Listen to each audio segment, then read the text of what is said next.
আমি রাখছি রাখেন নাই রাখছি রাখেন নাই তো। না রাখেন রাখছি তো। না রাখেন না আমি যেটা আপনি বলছি রাখেন না, জামালপুরে যায় 5,30,000 গরু কিনেন আর আমার গরু বলছি জামালপুরের গরুর ওইটার সাথে বেশি ওয়েট করে দেবে গরু, তাও আমাকে সে টাকা দেবে না। ঠিক আপনাকে একটা গরু দিব ভেবে আমি কি করছি, এই গরুর ফিচারটা কইলাম তো আমি, ওকে তো হাসান ভাই যে শেষ। গরু নিছে সেম ফিচারের গরু এটা। শেষ তো হাসান ভাই যে গরুটা নিছে বড় ওসের ওট বেশি কিন্তু খবর দিয়ে দেন দেখেন আমি ওইটাই যাই কিন্তু। শেষ। আপনার কথার ইজ্জত আমি রাখছি রাখেন নাই রাখছি তো। না রাখেন না আমি যেটা আপনি বলছি রাখেন না, জামালপুরে যায় 5,30,000 গরু কিনেন আর আমার গরু বলছি জামালপুরের গরুর ওইটার সাথে বেশি ওয়েট করে দেবে গরু, তাও আমাকে সে টাকা দেবে না।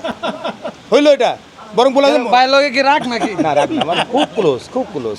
হ্যাঁ তো ভাই থাপাটা দিয়ে দেন। এই যে দাম ভাই থাবা দিয়া দিলে হয়ে যাবে না ইনশাআল্লাহ। মান ভাই, এটা আমি ক্যালকুলেশন না, করে না। আমার প্রফিট টফিট কিছু ধরি নাই। না এই প্রফিট বাকি- না আল্লাহ দিলে এর ভিতরে না, প্রফিট থাকবে না না না থাকবো, এর দেখবেন। মধ্যে প্রফিট হয় নাকি? পাগলের মতো কথা বলেন। ভাই এটা কি 27 লিখে ওকে, চলতেছে? 27 ওকে আপনি আমি আলহামদুলিল্লাহ কই আমি যেটা বলছি মন থেকে আলহামদুলিল্লাহ বললেন, একটা ক্যামেরা যাক, একটা গরু আমার বিক্রি হোক, মামুন ভাই আমার ব্যাক আসুক, মামুন ভাই জামালপুর থেকে আবার ঢাকা ব্যাক করুক। সালের বুকিং হোক এটা আমরা চাই। হ্যাঁ চাই। হ্যাঁ। 27 27 এর27 এর জন্য হাসান হাসান কই?